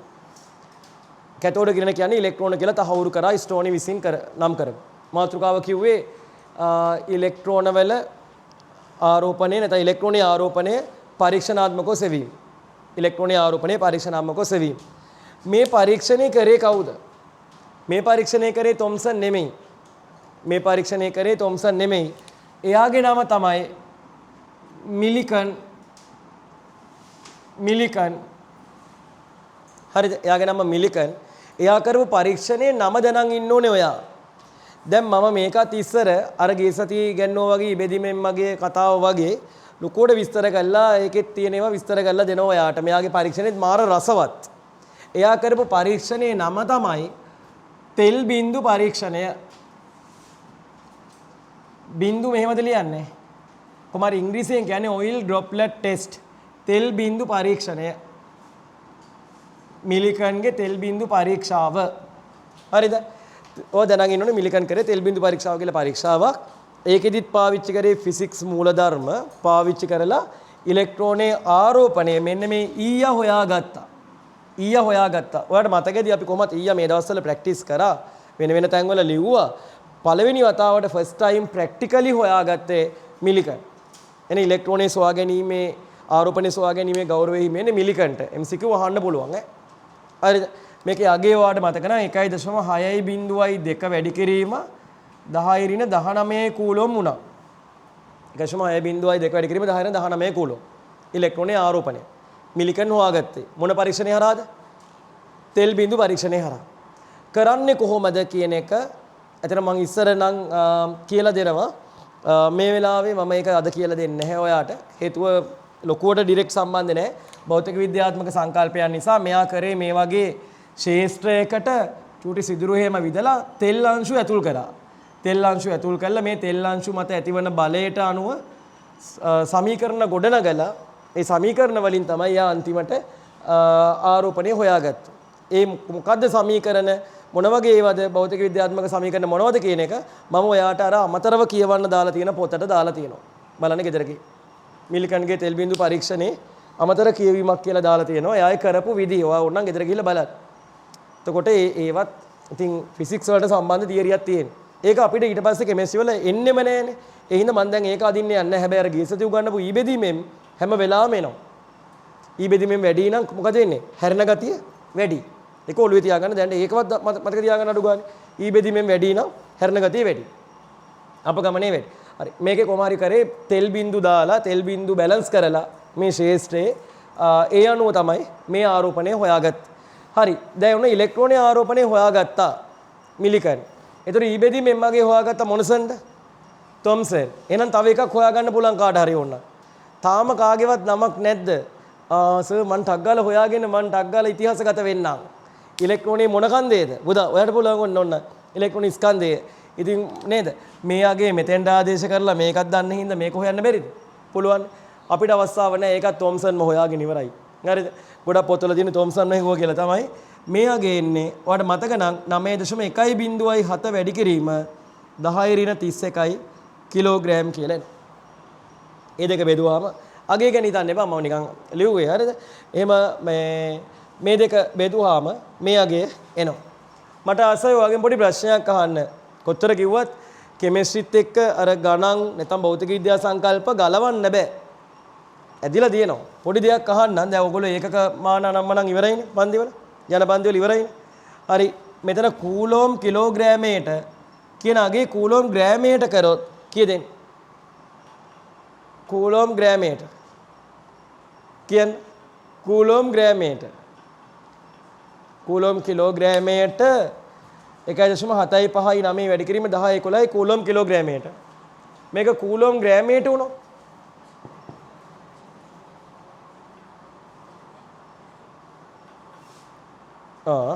එක උත්තරයක් එනවා. තව 10 කීයද? 1.759 වෙනස් වෙන්නේ නැහනේ බබා. ඒක එකම තමයි. 10 කීවෙනි බලයේද? කූලෝම් කිලෝග්‍රෑම් ග්‍රෑම් වෙද්දී කීයද එන්නේ? 10 කීයද? 10 8 8 10 8 පුදා 10 8 14 ඔය 11ට 3 14 හරිද? දුව 10 14 14 14 14ක් තියෙනවා 8ක් තියෙනවා හරිද? ඡන්දේ වගේ තමයි. ඒක තමයි අර හරිම පුද්ගලයා පත් වෙන්නේ නැහැ නේ පුතා ඡන්දේකදී. ඒ වගේ තමයි. දුව 10 කීයද? දැන් මේ අනුව හිතා ගන්න ඔයාගේ දැන් මම මේවට පෙන්නන්න හදන්නේ. දැන් සමහරු ගණන් එක ගාණක්වත් හදන්නේ. අපි පන්ති ගාණක් හදනකොට සමහරට ඔයාට ඒක අමාරු වෙනවා. හැබැයි මතක තියාගන්න මේක පරිවර්තනයේ මේවා ඔක්කොම ඔයාට තියෙනවා. කවදා හරි ඔයා ප්‍රැක්ටිස් කරන්න එපා. අන්තිමට වෙන්නේ ගොඩ ඒවා අන්තිමට ගොඩ ගැහෙනවා. දැන් අද ඔයා වැඩ නොකර හිටියට ඔයාට තේරෙන්නේ නැහැ වැඩක් කරේ නැහැ කියලා. හරිද? අද වැඩ කරත් තේරෙන්නේ නැහැ වැඩ කරා කියලා. අද වැඩ කරත් තේරෙන්නේ නැහැ වැඩ නොකරත් තේරෙන්නේ නැහැ. දෙන්නම එක වගේ. යාළුවා වැඩ කරලා ඇවිල්ලා ඔයා වැඩ නොකර ඇවිල්ලා. දෙන්නම එකම බෝට්ටුවේ. ඔය මතක තියාගන්න ටික දවසක් ගියාම සෑහෙන ඉක්මනට එයා ඉස්සරහට එනවා. අර මේ තැපෑලෙන් වදිනවා කියලා කිය. සමහර මේ ඔය මගුල් ගෙවල් වලට එහෙම ගිහිල්ලා බොනකොට ඒ වෙලාවේ බොන බීම වලට වෙරි වෙන්නේ නැහැ. සමහර එහෙම තියෙනවා. සමහර ඔය නිකම් සමහර බාල වර්ගයේ බීම එහෙම බිව්වහම ඒ වෙලාවම වෙරි වෙනවා වමනේ දානවා එහෙම සමහරු දෙන ඒ බ්‍රෑන්ඩ් වල නෝ ඒ වෙලාවට වෙරි වෙන්නේ නැහැ. ඒ වෙලාවට නැගිටලා නටලත් පෙන්නනවා මේ කියලා අලුත් වන්නම පව නටලා පෙන්නනවා. මට වෙරි නෑ මට ගෙලින් ඉන්න පුළුවන්. ඊට පස්සේ ගෙදර බයිසිකලේ යනකොට තමයි ඔහු යන්න ගියා මැකිලා හරි එහෙම වෙන්නේ. හරි ළඟ තියෙන මේ ලයිට් කණු ඉඹලා තියෙන්නේ එතකොට. ඒ කියන්නේ වෙරි වෙනවා මගදී. ඒ වගේ තමයි වැඩ කරන එක. මුලදී දැනෙන්නේ නැහැ. පස්සේ තමයි දැනෙන්න ගන්න. හරි එහෙනම් ටිකක් මහන්සිලා වැඩ කරන්න. ඔයාගේ වැඩ නොකරන යාළුවත් එක්ක ඔයා කම්පෙයා වෙන්න යන්න එපා. ඔයා කණ්ඩව වැඩ කරා. හරි. අර චීන උණගහේ කතාවක් දන්නේ නැති කියන්න වෙලාවක් නැහැ. හරි. මෙතන උත්තරේ කී දෙන්නේ? පුදා ඊට පස්සේ පුදා ලස්සන 10 14 10 මම අපේක්ෂා කරේ නැහැ ඔයාගෙන් ඒ වගේ උත්තරයක්. හරිද? මේකේ උත්තර දෙකයි තියෙන්නේ. එක්ක 10 14 නේද? 10 14 එහෙම නැත්නම් 10 8 බබා මේ තියෙන කිලෝග්‍රෑම් ග්‍රෑම් කරන්න නෙමෙයි. කිලෝග්‍රෑමයට මෙච්චරයි නම් ග්‍රෑමයකට කොච්චරද කියලා අහන්න. මම මෙහෙම කියන්නේ. කිලෝ එකක කේක් එකක් හදන්න බිත්තර මෙච්චරක් ඕන නම් ග්‍රෑම් එකක කේක් එකක් හදන්න. හරිද? බිත්තර කීයක් ඕනද? ඊට වඩා වැඩියෙන් ඕනද? ඒ රසයෙන්ම තියෙන ඊට නෑනේ. මෙතන තියෙන්නේ ට කියලා එක. කිලෝග්‍රෑම් ග්‍රෑම් තිබ්බනම් ඔයා හරි. 1000න් වැඩි වෙනවා. 10 14 නෙමෙයි එන්නේ. 10 8 කූලොම් ග්‍රෑමයට. ඉතින් ওই වගේ සරල සුළු කිරීමක්වත් ඔයාලට තාමත් බෑ. හැබැයි උනට පන්තිවල ඒකක මානත් ඉවරයි. කඩාගෙන බින්දගෙන යනවා. දැන් ඒවා චෙක් කරන්නේ නැහැ ඒගොල්ලෝ එතෙන්දී. අපිට තමයි චෙක් වෙන්නේ. අපි චෙක් කරන්න හදද්දී ඔයා කියනවා අන්න අර මනුස්සයා ගණන් හදනවා ගාලා කියන. කරන්න දෙයක් නැහැ ගණන් හැදුවේ නැත්නම් කොහොමත් ඔයාගේ රිසල්ට් එකක් ගන්න බෑ එළියට. තේරුම් ගන්න එක. අඬව දැන් ඔළුවට තේරුම් ගන්න.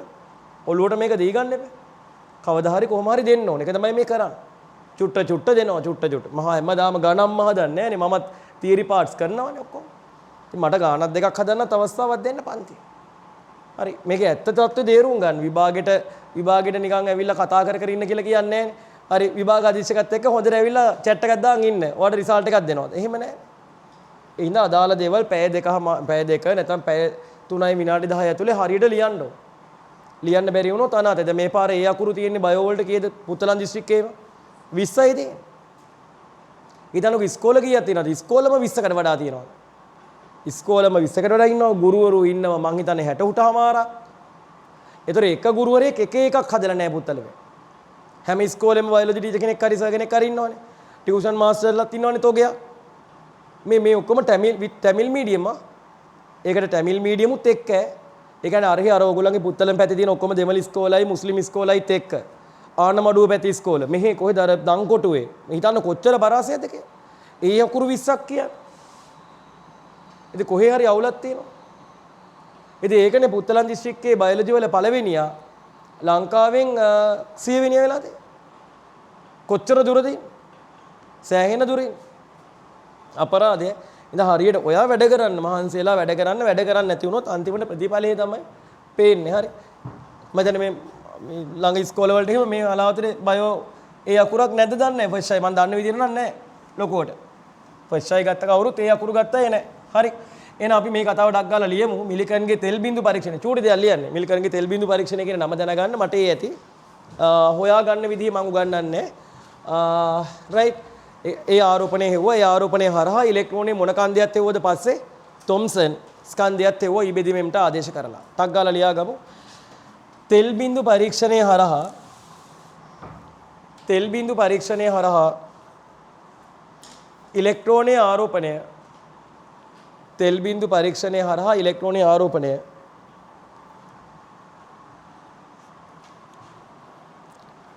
1909 දී මිලිකන් විසින් 1909 දී මිලිකන් විසින්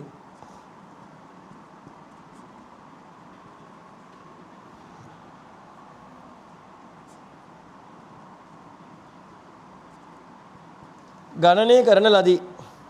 එය ගණනය කරන ලදී.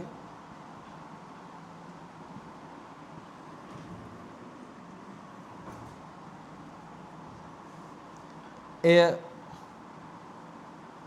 මේදී 1.6 බිඳුවයි 2 වැඩි කිරීම 10 19 කූලෝම් විය කියලා ආයිත් යටිනුත් මෙහෙම ලියලා කොටු කරගන්න. ඒකයිශම 6.2 වැඩි කිරීම 10^19 කූලෝම් විය. ද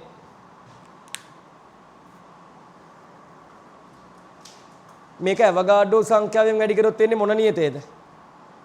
96,500ක් එනවා නේද ෆැරඩේ නියතේ. ඉලෙක්ට්‍රෝනයේ මෞලික ආරෝපණය බැලුවොත් ඒකට කියන්නේ ෆැරඩේ නියතය කියලා. මතකනේ? ඒවයි ගණනුත් හැදුවේ.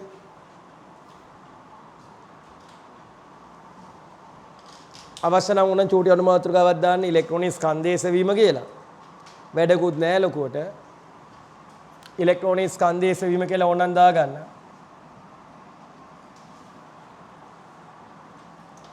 නැත්නම් සාමාන්‍ය විදිහට ලියාගෙන යමු. ඉලෙක්ට්‍රෝනික ස්කන්ධයේ සෙවීම.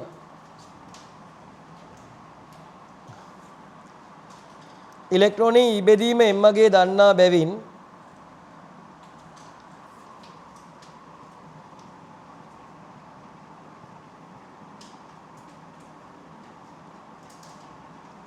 ඉලෙක්ට්‍රෝනී ඊබෙදීම එම්මගේ දන්නා බැවින්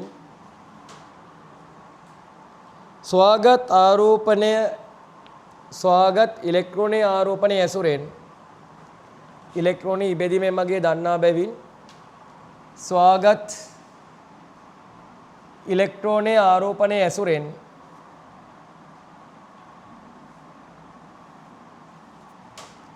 එහි ස්කන්ධය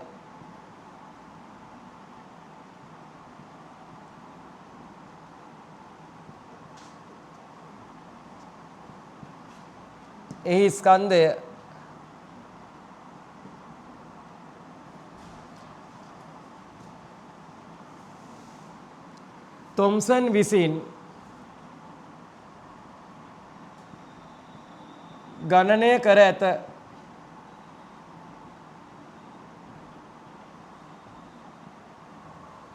ගණනය කර ඇත.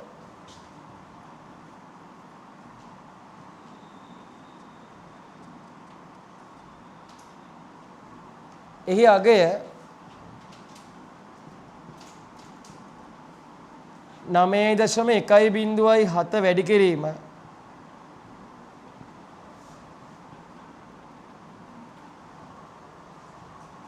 9.1.7 වැඩි කිරීම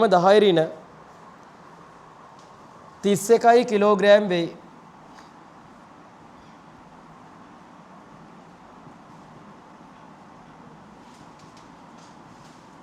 මේකත් ආයි දාගන්නවද මේ ටික ඔක්කොම මේ විදිහට? අර මිලිකන් තෙල් බිඳු පරීක්ෂාව කියන කැලේ ලියන්න එපා.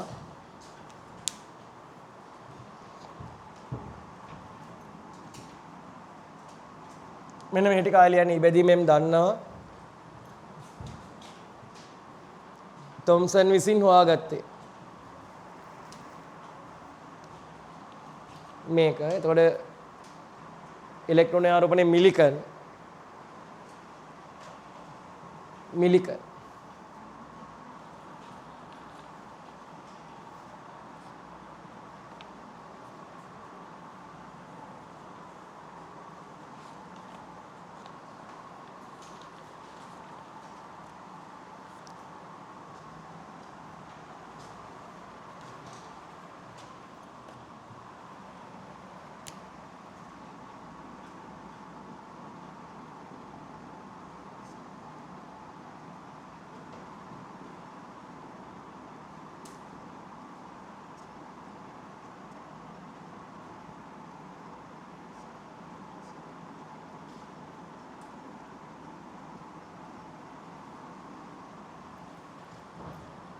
ඔන්න ඊළඟ වැදගත් කාරණාව තමයි ධන කිරණ නැත්නම් ඒකට තව නමක් කියනවා ටියුබ් රේස් නැත්නම් නාල කිරණ සොයා ගැනීම.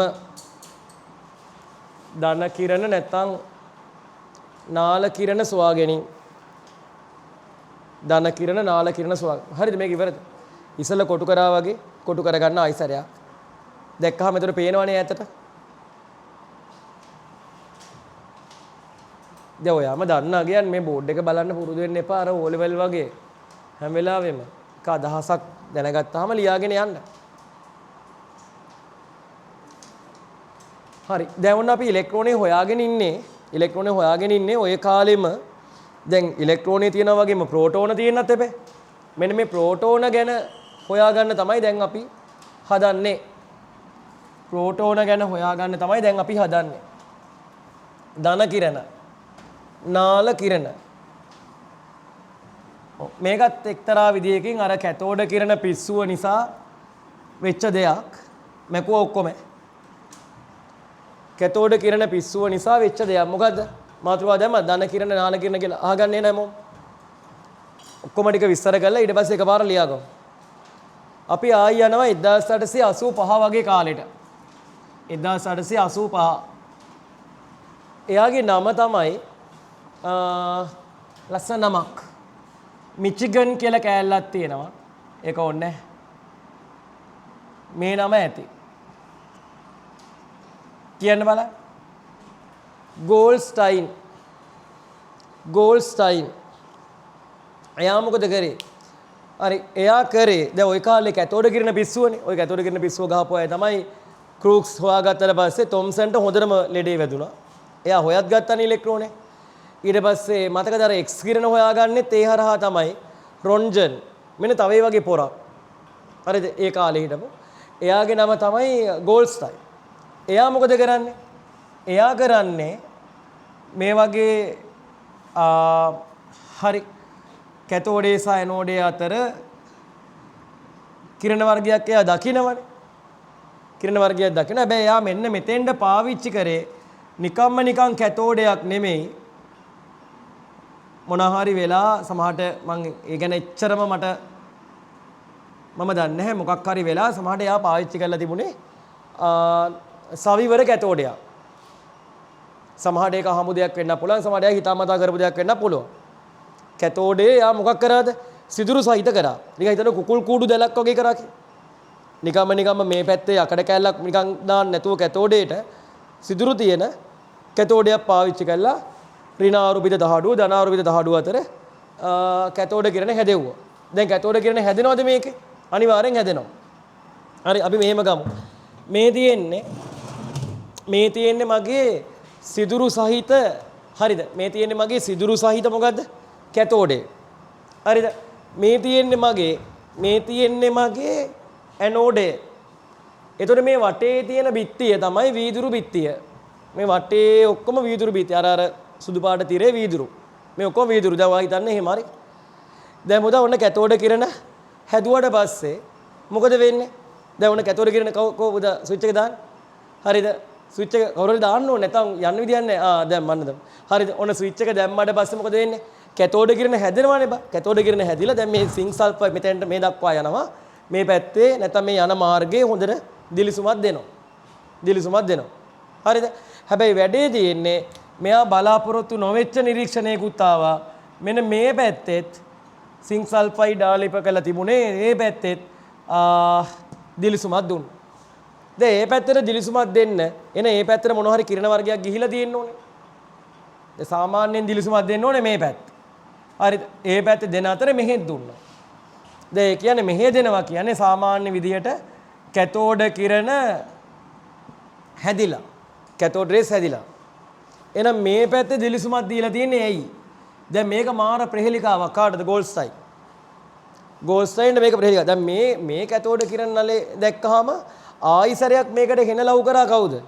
අනුන්ගේ වර්ගන පරීක්ෂණ කරන එක්කන. ඒ කාලේ තොම්සන් ඩක් ගාලා මේ වගේ නලයක් එක්ක මේකේ තියෙන විශේෂ දේවල් මම හිතන්නේ මේ වගේ වෙනකොට ඉලෙක්ට්‍රෝනස් වාගෙන තියෙන්නේ නැති. හරි. ඒතකොට එයාට වැඩි බලයකුත් තියෙනවනේ එතකොට. එයා මෙන්න මේ ගැනත් පරීක්ෂණ කරන්න පටන් ගත්තා තොම්සන්. මේ හැබැයි ධන කිරණ මේ පැත්තට ඍණාරෝපිත තහඩුව පැත්තට ගමන් කරන්න ඕනේ ධනාරෝපිත දෙයක් හින්දා මේ වදින දිස්නේට හේතුවට අපි කිව්වා ඒ කිරණ වර්ගය මොකද්ද? ධන කිරණ කියලා. මේ පැත්තට ගමන් කරන්නේ ධන කිරණ කියලා. ධන කිරණ නැත්තම් නාල කිරණ. ධන කිරණ නැත්තම් නාල කිරණ. එතකොට මේ ගැන පරීක්ෂණ කරලා මේව ඇතිවෙන ආකාරය එහෙම විස්තර කරනවා තොම්සන් විසින් හරි අපූර්වට. කොහොමද මේක ඇති වෙන්නේ? මේක ඇති වෙන්නේ කොහොමද? දැන් ඔයාලට හිතා ගන්න පුළුවන්ද? දැන් මේ පැත්තට යන කිරණ වලට අමතරව අනිත් පැත්තට යන කිරණ හරි කම්මැලි කමට ආය අනිත් පැත්තට යනවා ඉලෙක්ට්‍රෝන. බෑ ටිකක් දුර ඇවිල්ලා අනිත් පැත්තට යනවා. එහෙම යන්න බෑනේ. මේක පට්ට ශේෂ්ත්‍රයක්. මේ ශේෂ්ත්‍රයේ මෙතනින් මිදුනොත් මෙතනින් එහාට ආයි යන්න බෑ. හරිද? අර පැත්තට ආයි යන්න බෑ. නේ මම ඉලෙක්ට්‍රෝනයක් නම් මට යන්න වෙන්නේ මේ ධන පැත්තරම තමයි. මේකට හේතුව මොකක්ද? මේකට හේතුව වශයෙන් මරු හේතුවක් ඉදිරිපත් කළා. මේකට හේතුව තමයි දැන් මේක ඇතුලේ දාලා තියෙනව නේද පුතා පොඩ්ඩක් හරි වායුව තියෙනවනේ. චුට්ටක් හරි මේක ඇතුලේ ගෑස් එකක් තියෙනවනේ. ගෑස් අංශු තියෙනවනේ. දැන් අන්න අර කැතෝඩ කිරණ අතරින් දැන් මම හිතන්නේ මම ගෑස් අංශුවක් කියලා හරිද? ගෑස් අංශුවක් හරි මම වායුවක්. මම හීලියම්. නැත්නම් හයිඩ්‍රජන්. මම හයිඩ්‍රජන් හරි හීලියම් හරි පුරවලා තියෙන්නේ. දැන් මෙතන කැතෝඩ කිරණ හැදුනට පස්සේ මෙහෙන් කැතෝඩ කිරණ එනවනේ වේගෙ මේනේ කැතෝඩ කිරණ ඔය පේනවද? ඔය එනවා ඔය එනවා. ඔය ඇවිල්ලා කැතෝඩ කිරණ ඉන්න වේගෙන් එනවනේ කඩාගෙන බිඳගෙන එනවා. කඩාගෙන බිඳගෙන ඇවිල්ලා මගේ ඇඟේ වැදුනොත් මොකද වෙන්නේ? මගේ ඇඟේ වැදුනොත් වෙන්නේ හරිද? මගේ තියෙන ඉලෙක්ට්‍රෝන ගැලවිලා මොනවා වෙන්න පුළුවන්ද? විසි වෙන්න පුළුවන්. හරිද? දැන් මගේ ස්වභාවය කොහමද? මගේ ස්වභාවය මං හයිඩ්‍රජන් අණුවක් අඳින්නකො මං හයිඩ්‍රජන් අණුවක් නම් මේ මම එන වේගෙට මේ කවුද එන්නේ? එන වේගෙට කැතෝඩ කිරණ ඇවිල්ලා වදින වේගෙට ඔන්න બોලේ කැතෝඩ කිරණ එනවා කෙලගෙන ඇවිල්ලා මේ හයිඩ්‍රජන් අණු හයිඩ්‍රජන් මොනවා කරනවද මුලින්ම පරමාණු බවට වෙන් වෙනවා. හරි. දැන් අත් දෙක අල්ලගෙන තව එක්කෙනෙක් එක්ක පාරේ යනවා. අත් දෙකක් නෙමෙයි අත අල්ලගෙන අත් දෙක අල්ලගෙන ගියාම මෙහෙමනේ යන්නේ කිරිකිරි බෝලේ කර. හරිද? එක අතක් නේ අල්ලන් යන්නේ. අත අල්ලන් පාරේ යනවා. එක පාට මැදින් මොකෙක් හරි වේගෙන් දුවන් යනවා. ඒතර අත් දෙක මොකද වෙන්නේ? අත් දෙක ඌගලවන් යනවද නෑ? මුලින් වෙන්නේ අපි අත් දෙක හකුල ගන්නවා. ගැලවෙනවා පරමාණු වෙනවා. හරිද? පරමාණු වෙලා නතර වෙන්නේ නෑ මේකේ. ආයි කැතෝඩ කිරණ එනවා. ආයි දිගටම එනවනේ. මේක නිකන් පුතා හෙන ෆ්ලෝ එකක් එනවා අර දැන් මගේ යාළුවත් මට දැන් නැහැ. මගේ යාළුවත් දැන් මට නැහැ. ඇයි? යාළුවා වෙන් වුණා. අර ඇවිල්ලා වදින වැදිලට ඩොග් ගාලා ගැලවිලා ගියා මේ. ඊට පස්සේ දැන් මගේ එකම එක ඉලෙක්ට්‍රෝනයක් තමයි පුතා මගේ වටේ දුවන්නේ. මං හයිඩ්‍රජන් නිසා. මං හයිඩ්‍රජන් නිසා එක ඉලෙක්ට්‍රෝනයක් දැන් ඒ කාලේ ශක්ති මට්ටම් දැනන් හිටියද? ඒ මොන මගුලක්වත් දැනන් හිටියේ නැහැ. ශක්ති මට්ටම් වල ඉලෙක්ට්‍රෝන දුවනවා. ඒව දැනන් හිටියේ නැහැ. හරිද? ඔන්න ඇවිල්ලා වදින අහගන්න. ඇවිල්ලා වදින වැදිල්ලට මගේ ඉලෙක්ට්‍රෝන ගැලවිලා විසි වෙන්න පුළුවන්. හරි මොකක් හරි ඇවිල්ලා වැදුනාම මොකක් හරි කැලලක් ගැලවෙනවා. එතකොට වෙන්නේ මොකද්ද? දැන් මම මොනාරූපිත වෙනවද? මගේ ඉලෙක්ට්‍රෝනේ නෑ දැන්. මම මොනාරූපිතයිද? ඉලෙක්ට්‍රෝනේ ගියා කියලා වටේ පිටේ හොයන්න බෑ එයාට. එයා දන්නනේ. එයා දන්න නිසා එයා මේකේ ටක් ගාලා ඍණ ආරූපිත තහඩුව පැත්තට ආකර්ෂණය වෙනවා. එහෙනම් මේක ඇතුලේ මෙන්න මේක ඇතුලේ හරි ඉලෙක්ට්‍රෝන ගැලවිලා ගියාම මේ කැතෝඩ කිරණ ඇවිල්ලා වැදිලා S ධන වෙනවා. මේ ධන වුණාම මේවට තමයි අපි ධන කිරණ කියන්නේ. මෙන්න මේව තමයි ධන කිරණ කියන්නේ. මේවා ගමන් කරන්නේ මොන පැත්තටද? අන්න අර කැතෝඩේ පැත්තට ගමන් කරනවා. නැති වෙලා තියෙන ඉලෙක්ට්‍රෝනේ ආයිසරයක් හොයාගන්න. ඉලෙක්ට්‍රෝනේ නැති වුණානේ මට. හරි සමහර විට ලක් එකක් තිබුණොත් අර ඉලෙක්ට්‍රෝන හොගාලා එන නිසා ආයිසරයක් මට මේ ඉලෙක්ට්‍රෝනයක් මට මෙයාට සෙට් වෙන්න පුළුවන්. ඒතකොට එයා ආයිසරයක් පරමාණු වෙනවා. තව ළඟ එක්කෙනෙක් ඉඳලා ආයි මේ අනිත් පැත්තට වෙන්නත් පුළුවන්. හැබැයි ගොඩක් වෙලාට එන්නේ ඔක අනිත් පැත්ත. මොකද එන ෆ්ලෝ එකේ තියෙන තද ගතියට ඉලෙක්ට්‍රෝනය ෆික්ස් කරගන්න බෑ. ගැලවිලාම යනවා. ඒතකොට මම කාගෙන යකා වගේ දීපී ඉලෙක්ට්‍රෝන කියලා මෙතෙන්ට යනවා. වේගෙන් යන නිසා එකපාරට මේක ඇතුලේ සිදුරක් තිබුණොත් සිදුර හරහා ඩොග් ගාලා හරි මේ කඩාගෙන එළියට යනවා. මේකේ සිදුරක් තියෙනවා. මේ කැතෝඩ කිරණේ කැතෝඩ මේ ෆයිබර් කැතෝඩේ සිදුරු තියෙනවා. ඒ සිදුරු හරහා යන වේගෙට හරි මේ යන වේගෙට පුතා මේ යන වේගෙට මෙන්න මේ සිදුරු හරහා එළියට යනවා. සිදුරු හරහා එළියට ගියා කියන්නේ මේ එළියට කඩාගෙන යනවා කියන එක නෙමෙයි. මේ ශේෂ්ත්‍රයෙන් ඉවතට යනවා. ඒතර ඒ තැන හරි ලොකු ශේෂ්ත්‍රයක් නැහැ. ගිල බිත්තිය වැදිලා ආයිසරයක් එතන පොලා පැනලා වගේ හරි එහෙට මෙහෙට වෙලා මෙතනින් හිමීට ඉලෙක්ට්‍රෝනයක් අරගෙන මේ හරියින් ෂේප් එකේ ඉලෙක්ට්‍රෝනයක් අරගෙන ආයි මෙහා පරමාණු වෙනවා. ඉතින් ඔක අකණ්ඩව මේක ඇතුලේ වෙනවා. ඒ කියන්නේ හැම වෙලාවෙම මෙන්න මේ ධන කිරණ හැදෙනවා. මේ ධන කිරණ වලට බලා ගන්න පුළුවන් උනේ මොකක් නිසාද? මේ කැතෝඩේ මොනවා නිසාද? සිදුරු තිවිච්ච නිසා. නැත්නම් අර ඉස්සරතෝ අර ක්‍රූක්ස් හදපු නලේ තිබුණා. ඒක බලා ගන්න බැරි උනේ මේක නිකන් හිතන්න බෑ පොල්ල වගේ ඉන්නේ තිබුණේ. ඒතර මෙහෙන් එන එක ඩෝන් ගාලාවිලා එතනම වදිනවා මිස කරේට යන්න ඕනේ නැහැ. මෙතන කෙලින්ම බාධකයක්ම තියලා තියෙනවා. ඒ බාධකයේ සිදුරු තිබුණා. සිදුරක් කරා යන්න පුළුවන්. ඒ සිදුර තිබිච්ච නිසා තමයි ඔයාලට බලා ගන්න පුළුවන් උනේ. නැත්තම් කැතෝඩ කිරණ නලේ අනිවාර්යෙන් හැදෙන්නේ නැද්ද ධන කිරණ? හැදෙනවා. හැම වෙලාවෙම හැදෙනවා. වායුවක් චුට්ටක් කරි හිටියොත් හැදෙනවා. හරි දැන් මම හීලියම් නා මං ඉන්නේ මෙතන හීලියම්. මං තනියෙන් ඉන්නේ. හරි කැතෝඩ කිරණ ඇවිල්ලා වදින වැදිල්ලට මේ මම හීලියම් මං තනියෙන් ඉන්නේ. මේ කැතෝඩ කිරණ ඇවිල්ලා වදිනවා. වදින වැදිල්ලට මගේ ඉලෙක්ට්‍රෝන දෙකම ගැලවිලා යන්න පුළුවන්. පුදා මේ බලන් ඉන්න. ඉලෙක්ට්‍රෝන දෙකම ගැලවිලා යනවා. ගැල්ල ගියා මං හීලියම් දෙක දන වෙලා මං කඩාගෙන යනවා මේ පැත්තට ඉලෙක්ට්‍රෝන දීපිය කියලා. ඉලෙක්ට්‍රෝන නැතිනම් හම්බුන් නැත්තම් සිදුර හරහා එළියට යනවා. එළියට ගන්න වීදුරු කඩාගෙන එළියට යනවා නෙමෙයි නැවතත් කියනවා. හරිද? මෙතන මේ අර ශේෂ්ත්‍රයෙන් පොඩ්ඩක් අර තොරණෙන් එන්නේ වේගෙන් එන්නේ. ඒතර යාට කන්ට්‍රෝල් එකක් නැහැ. කන්ට්‍රෝල් එකක් නැහැ. මෙතනින් ටක් ගාලා එළියට බැලලා එතනින් පස්සේ නම් බලයක් ලොකුවට ක්‍රියාත්මක වෙන්නේ නැහැ. හෙමින් ගිහිල්ලා මේ වීදුරු බිත්තිය මත වැදිලා දිස්සයක් දෙනවා අපිට. ඒකයි වෙන්නේ. ඊට පස්සේ මෙතන මේ හොඳට ඉලෙක්ට්‍රෝන තියෙන නිසා පස්ස දොරෙන් ඉලෙක්ට්‍රෝන අරගෙන ආයි පරමාණු වෙලා ඒ කරන්න ඕන දේවල් කරගනියා. හැබැයි ඕක නිරන්තරයෙන් මේ තියෙන වායුවට වෙනවා මේක. කැතෝඩ කිරණ හැදෙන හැම වෙලාවකම ඒ සමග මොන කිරණ හැදෙනවද? ධන කිරණ හැදෙනවා. මේ ධන කිරණ එහෙනම් හැදෙන්නේ ඇනෝඩෙන්ද? අර අද හරි වැරදි දාන එකක් තිබ්බේ. මේ ඇනෝඩෙන්ද හැදුනේ? නෑ ඇනෝඩේ පැත්තේ තියෙන වායුවෙන් තමයි වායුවෙන් හැදෙන්නේ.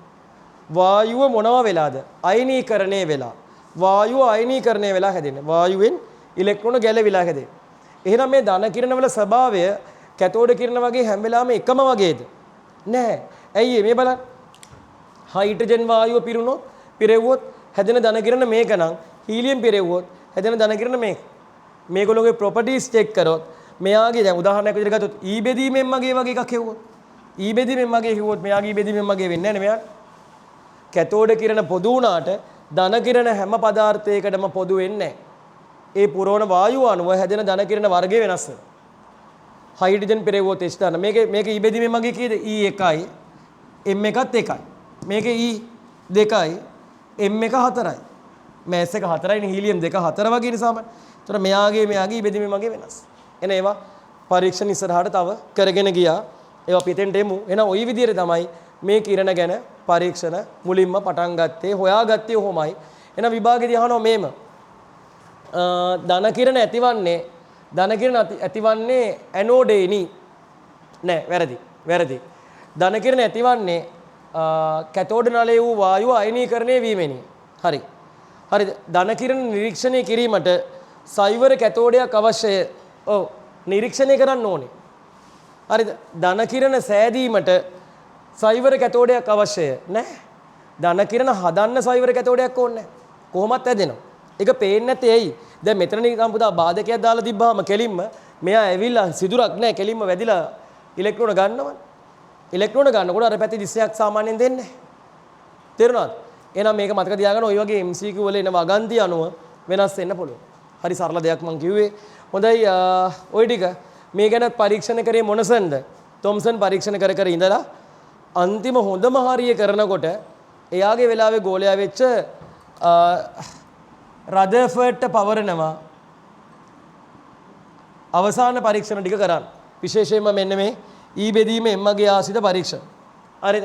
එහෙම කරලා රදර්ෆර්ඩ් විසින් මෙන්න මේ ධන කිරණ වලට ලස්සන නමක් දෙනවා ප්‍රෝටෝන කියලා.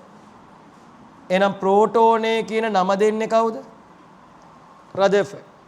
ප්‍රෝටෝනේ ඒ සමගයා සොයාත් ගන්නවා. ප්‍රෝටෝනේ සොයා ගැනීමේ ගෞරවයත් ගොඩාක් පොත්වල රදර්ෆර්ඩ්ටම ලබා දීලා තියෙනවා. තොම්සන් තමයි උනාට මේක අර මුල පටන් ගන්න. හැබැයි ඒ හරහා රදර්ෆර්ඩ් කියන චරිතය උන් ඉස්සරහට එනවා. රදර්ෆර්ඩ් මාර ගොඩක් එතනින් පස්සේ රදර්ෆර්ඩ් ගිම ලෝකයක් තමයි තියෙන්නේ. හරිද? රදර්ෆර්ඩ් ගිම සීන් එකක් තියෙන්නේ. අපි ඒක කතා කරමු. රයිට්. එහෙනම් ප්‍රෝටෝනේ සමහර පොත්වල තියෙනවා හැබැයි ප්‍රෝටෝනය සොයා ගැනීමේ ගෞරවය ගෝල්ස්ටයින්ට දීපු අවස්ථාවක් තියෙනවා. ඔයා දෙන්න එපා යාට. දෙකම රදර්ෆර්ඩ්ට දෙන්න. හරි. ඒ ගෝල්ස්ටයින් ධන කිරණ හැදුවේ පළවෙනි වතාවට. හරි. ඒ නිසා සමහර පොත්වල ප්‍රෝටෝනේ සොයා ගැනීමේ ගෞරවය ගෝල්ස්ටයින්ට හිමි විය කියලා කියනවා. හැබැයි ඒ වුණාට රදර්ෆර්ඩ්ටම ප්‍රෝටෝනේ කියන නම දීමයි ගෞරවයයි දෙකම ලබා දෙමු. හරි. රයිට්. එහෙනම් රූපයක් තියෙනවා මේකට කපලා අලව ගන්න එදා ඉතුරු වෙච්ච රූප දෙක තුනෙන් එකක්ද කොයිද? ඔයාලට පෙනෙයි. ඔයාගේ සිලබස් එක අල කරලා තියෙනවා. හරිද? ඔයාගේ සිලබස් එකේ කැත කතාවක් තියෙනවා. මට අනුව කැත කතාවක් තියෙනවා. පුතා ඇහුණාද? මෙන්න මේ කිරණ වලට කියනවා ෂේප් එකේ මේ යක්කු අන්තිමට කියනවා ධන කිරණ නාල කිරණ හේවත් මෙම කිරණ මෙන්න මෙහෙම කියනවා ඒගොල්ලෝ ඇනෝඩය දෙසින් නැරඹෙන බැවින් අහගෙනද ඉන්නේ ඔන්න අහන්න ඇනෝඩය දෙසින් මෙම කිරණ ඇරඹෙන බැවින් මේවා ඇනෝඩ කිරණ ලෙසද හඳුන්වයි කියලා දැනට ඒ ලෙවල් වල ආවොත් ඔයාට කියන්න තියෙන්නේ හරි කියලා. හැබැයි මතක තියාගන්න ඇනෝඩ කිරණ කියලා වෙනම කිරණ જાතියක් තියෙනවා. මේවා ඇනෝඩ කිරණ කියලාම නම් කරන්නේ නැහැ හරිනම්. අපි ඒ ලෙවල් කරන කාලේ හරි දේ තිබුණා. දැන් ආයේ ඒක නැති වෙලා මම ඇනෝඩ කිරණ ගැන අමතර කියවීමක් ඔයාට අර මගේ පොතේ දාලා තියෙනවා. චුට්ටක් කියවලා බලන්න මොනවද ඇනෝඩ ඒ කියන්නේ කැතෝඩ කිරණ නලයක සෑදිය හැකි ප්‍රධාන කිරණ වර්ග තුනක් තියෙනවා. අපේ කාලට අනුව එකක් තමයි කැතෝඩ කිරණ, ධන කිරණ හිවත් නාල කිරණ සහ ඇනෝඩ කිරණ. හැබැයි ඔයාගේ සිලබස් එකේ ධන කිරණ වලටමයි ඇනෝඩ කිරණ කියලා කියලා තියෙනවා. ඉතින් ඒ හින්දා එහෙම පාවිච්චි කරගෙන යමු අපි. පරණ පොත් බලද්දි පරිස්සමින් බලන්නේ ඒකයි මම ඒක කිව්වේ. පරණ පොත් බලද්දි පරණ මොනවා හරි ටෙක්ස්ට් බුක් කරේ ඕගොල්ලෝගේ අයියලා අක්කලාගේ පොත් බලද්දි හරි මොනවා හරි තිබුණොත් ඒ කතාව වැරදි දැන්. එහෙම ගන්නෙ නෑ. ඇනෝඩ කිරණ කියන්නේ ධන කිරණ. හැබැයි ඇනෝඩ කිරණ වුණා කියලා මේක ඇනෝඩෙන් ආරම්භ වෙනවද? නෑ. ඇනෝඩේ දෙසි. එහෙම තමයි. ටිකක් තියෙනවා ලියන්න. අර රූපේ කපලා අලව ගන්න ඉඩ තිබ්බත් කමක් නෑ. රූල් 1 2 3 4 5 6ක් විතර. රූල් 6ක් විතර තිබ්බනම් හරි. ඒක වඩ හොයාගන්න පුළුවන් මේ වගේ සයිවර කැතෝඩයක් එක තියෙන. ලියමු 1885 දී. කැමති නම් ඉඩ තියන්න නැත්නම් දැන් ලියලා ඉඩ තියන්න. 1885 දී ගෝල්ස්ටයින් විසින් බෝඩ් එකේ තියෙනවා. 1885 දී ගෝල්ස්ටයින් විසින් සවිවර කැතෝඩයක් භාවිතයෙන් ගෝල්ස්ටයින් විසින් සවිවර කැතෝඩයක් භාවිතයෙන් කැතෝඩ කිරණ නිපදවන ලදී. සවිවර කැතෝඩයක් භාවිතයෙන් කැතෝඩ කිරණ නිපදවන ලදී.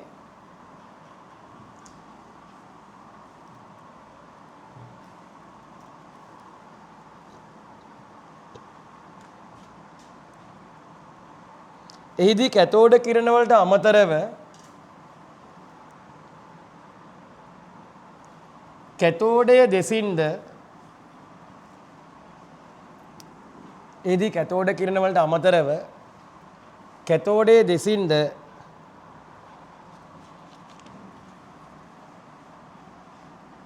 කිසියම් දිලිසුමක් කැතෝඩයේ දෙසින්ද කිසියම් දිලිසුමක්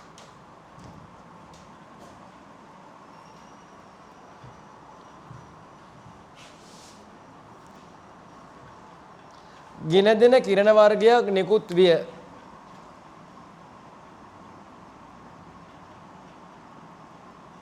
ගෙන දෙන කිරණ වර්ගයක් නිකුත් විය.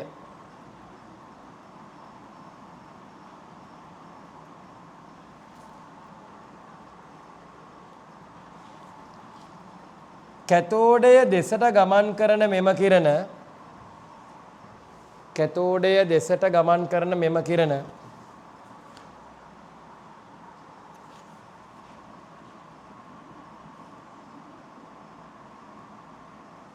ධන ආරෝපිත විය යුතු බැවින් කැතෝඩයේ පැත්තට ගමන් කරන නිසා මේවා ධන ආරෝපිත විය යුතු බැවින්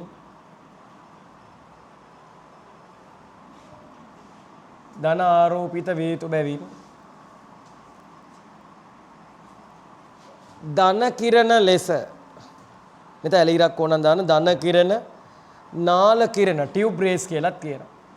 ධන කිරණ නැත්නම් නාල කිරණ ලෙස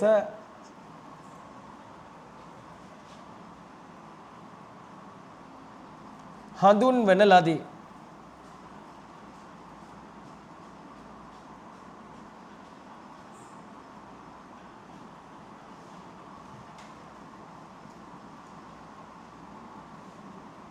හඳුන්වන ලදී.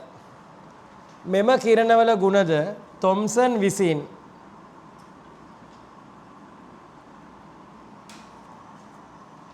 අධ්‍යයනය කරන ලදී. මෙම කිරණවල ගුණද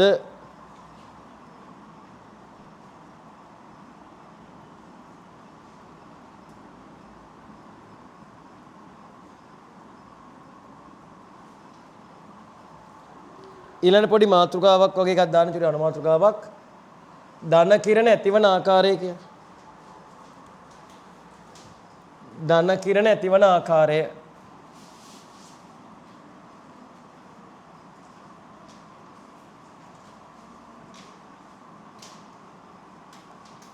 ධන කිරණ ඇතිවන ආකාරය. කොහොමද ධන කිරණ ඇති වෙන්නේ? ධන කිරණ ඇති වෙන්නේ අදන් මේ භාජනයේ වායුවේ මොනවද? කැතෝඩ කිරණ වේගෙන් ගැටිලා. එහෙනම් වායුවක් නැත්තම් වායුවක් නැති වුණොත් කැතෝඩ කිරණ හැදෙයිද? වායුවක් නැත්තම් කැතෝඩ කිරණ හැදෙයිද? මේ නලය ඇතුලේ හැදෙයි. හොඳටම හැදෙයි. මොකද වායුව අයින් කරානේ මතකද ඔයාලට පුළුවන් තරම්. අයි අර පීඩනය පුළුවන් තරම් අඩු කරේ. වායුව නැත්තරම නැතත් කමන්නේ. වායුව චුට්ටක් තියේදිත් කැතෝඩ කිරණ හැදෙනවා. අන්නේ චුට්ටට හරිද? ඒ චුට්ට තියෙන නිසා ඒ චුට්ටෙන් මේ අමතර කිරණ වර්ගය හැදෙනවා. ඇයිද වායුව සම්පූර්ණයෙන් නැත්තම් හිතන්න මේක රික්තකයක් නම් අතන ඍණ නම් මෙතන ධන නම් ප්‍රෙෂර් එක වැඩි නම් පයින්නවනේ කොහොමද ඉලෙක්ට්‍රෝන? හැබැයි ඉලෙක්ට්‍රෝන පැන්නට ඉලෙක්ට්‍රෝන මත වදින්න මේ පාරේ කවුරුත් නැහැ. එදා ඇඳිරි නීතිය දවසක්. කවුරුත් නැහැ. හැබැයි මේ තැන් වල චුට්ටක් අංශු තියෙන්න පුළුවන්. වායුව පොඩක් හරි හිටියොත් පීඩනයක් තිබුණොත් වායුවක් තියෙනවා. තේරෙනවද? මේක ඇතුලේ පීඩනයක් තියෙන්න පුළුවන්. පොඩි පීඩනයක් තියාගන්න පුළුවන් මේකට. මේක ඇතුලේ පීඩනයක් නැති වෙන්නත් පුළුවන් තියෙන්නත් පුළුවන්. ඒ නිසා හොඳ ප්‍රශ්නයක් ක්‍රියේට් වෙන්න පුළුවන්. මේ ගැන අදහසක් දන්නවද කියලා බලන්න. රික්තකයක් පැවතීමෙන් ධන කිරණ සෑදෙයි කියලා කිව්වොත් ඒතර ඒක වැරදි. රික්තකයක් තිබුණොත් ඒ මත වැදලා මොනවද වදින්නේ? මොනවද ධන කිරණ ලැසෙන්නේ? එන්න වායුවක් නැහැනේ. මේකේ වැදිලා මේ පැත්තට එන්න එකක් නැහැනේ. කවුරුත් නැහැනේ වදින්නේ නැහැ. හරි. මම නිකන් හිතලා කිව්වේ ඒක. ඒ වගේ ඒවා ඕනෙලා ගහන්න පුළුවන්. නිකන් හිතලා කිව්වේ. ඒතර ඒ ගැන ඔයාලට අවබෝධයක් තියෙනවනේ අර නලය ගැන. මම නම් කියන්නේ මේ වයින් උනත් ප්‍රශ්න හදන්න පුළුවන් අන්න ඒ වගේ. ඒතර මේක හොඳට දන්නවද? හොඳ අවබෝධයක් තිබ්බද මේ ගැන? දැන් අලුතෙන්ම හදන කමර්ෂලි හදන නල සමහරලා මේ රික්තක තියෙන. ඒතර ඒවැය ධන කිරණ හැදෙන්නේ නැහැ. රික්තක තියෙන. ධන කිරණ හැදෙන්නේ නැහැ.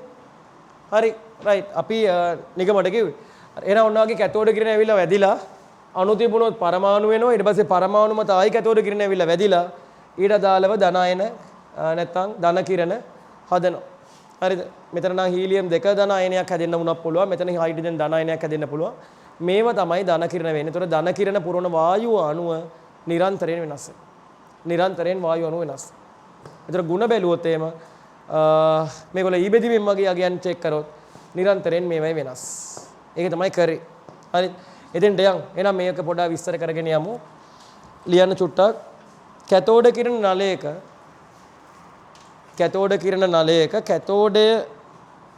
කැතෝඩේ සිට එහෙම කියමු. කැතෝඩ කිරණ නලයක කැතෝඩේ සිට ඇනෝඩය දක්වා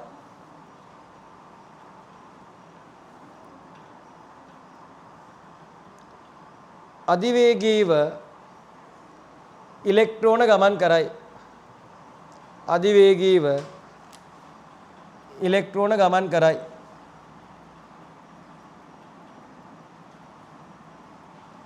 අධිවේගීව ඉලෙක්ට්‍රෝන ගමන් කරයි.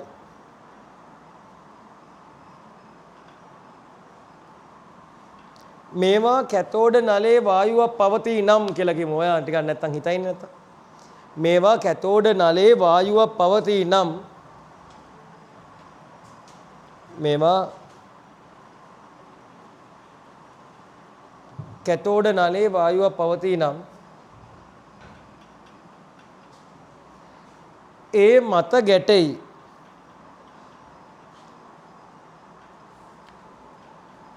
ඒ මත ගැටෙයි.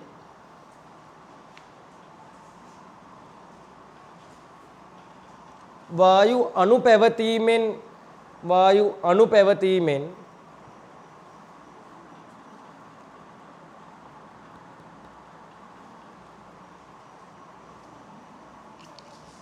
ඒවා පරමාණු බවට පත්වන අතර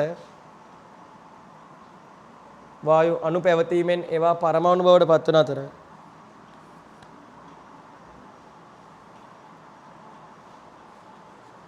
මෙම පරමාණු මත නැවත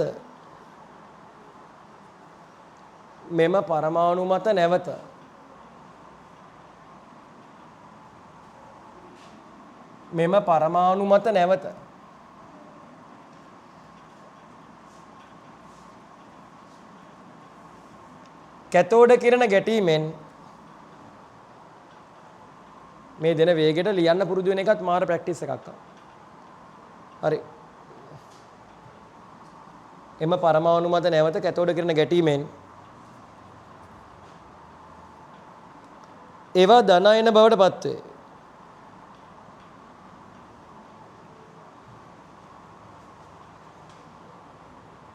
මෙසේ ධන අයන ලැබෙන්නේ ඇයි ධන අයන වෙන්නේ? ඇයි ධන අයන වෙන්නේ? මෙසේ ධන අයන ලැබෙන්නේ වායු පරමාණු වලින්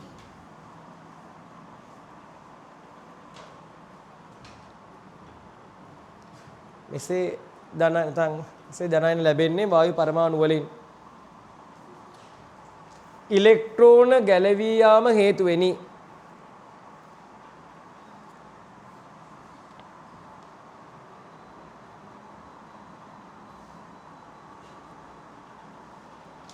ඉලෙක්ට්‍රෝන ගැලවී යාම හේතු වෙනි.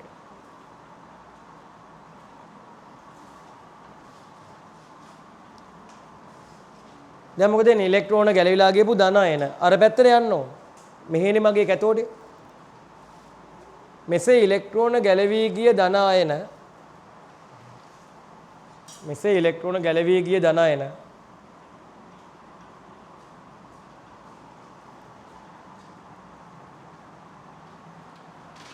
නැවත ඉලෙක්ට්‍රෝන ලබා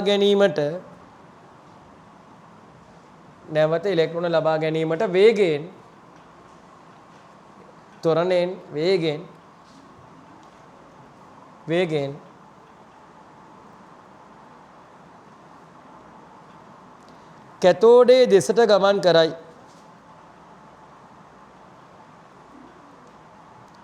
කැතෝඩේ දෙසට ගමන් කරයි.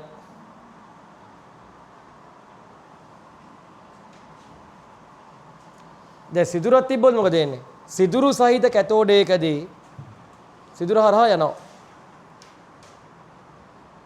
සිදුරු සහිත කැතෝඩයකදී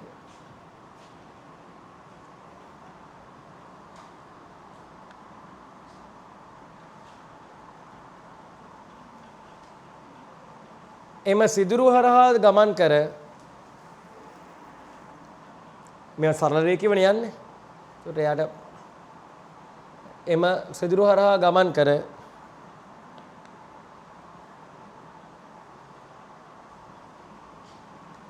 කැතෝඩය දෙසින් දීප්තියක් ඇති කරයි. එම සිදුරු හරහා ගමන් කර කැතෝඩය දෙසින් දීප්තියක් ඇති කරයි.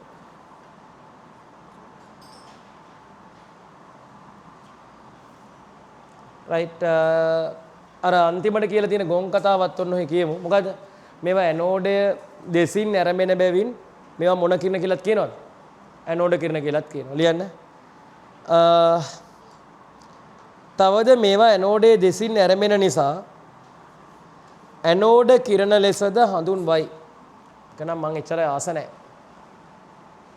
තවද මේවා ඇනෝඩයේ දෙසින් ඇරඹෙන බැවින් ඇනෝඩ කිරණ ලෙසද හඳුන්වයි.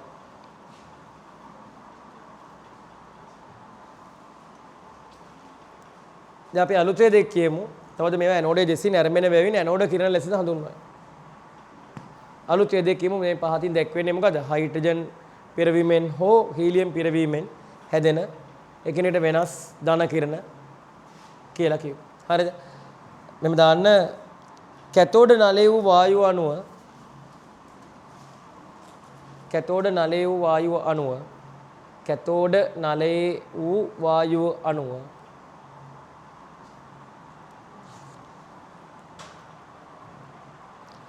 ලැබෙන ධන කිරණ